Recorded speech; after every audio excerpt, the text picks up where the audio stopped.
Mastering crisis communication. Stakeholders' expectations are just one crisis away from disaster. Which crisis management strategy is in place to optimize the identification and fulfillment of stakeholder expectations and needs during a crisis situation? To optimize the identification and fulfillment of stakeholder expectations and needs during a crisis situation, a comprehensive crisis management strategy should be in place. This strategy should include the following key components. 1. Stakeholder analysis. Identify and categorize stakeholders into primary, secondary, and tertiary groups based on their level of interest, influence, and impact on the organization. Primary stakeholders include employees, customers, investors, and suppliers, while secondary stakeholders might include government agencies, media, and the general public. Tertiary stakeholders might include special interest groups, activists, and local communities. 2. Expectation management. Establish a clear understanding of stakeholder expectations and needs through surveys, focus groups, and one-on-one interviews. This should include understanding their concerns, values, and priorities. This information can be used to develop targeted communication strategies and messaging that addresses stakeholder concerns and needs. 3. Stakeholder engagement. Develop a stakeholder engagement plan that outlines the communication channels, frequency, and content for each stakeholder group.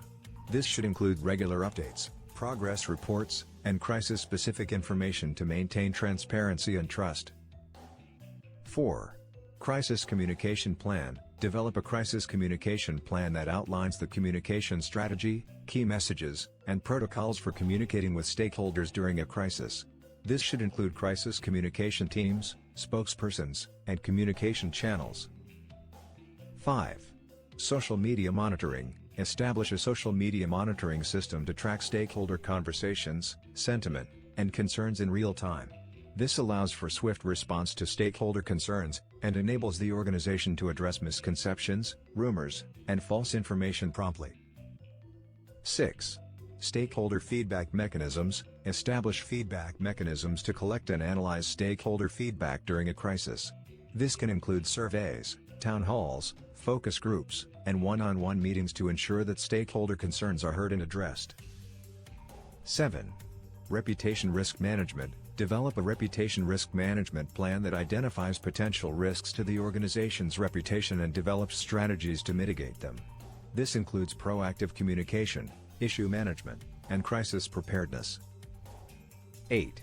Training and exercises. Provide regular crisis communication training and exercises to ensure that crisis teams are equipped to manage stakeholder expectations and needs during a crisis.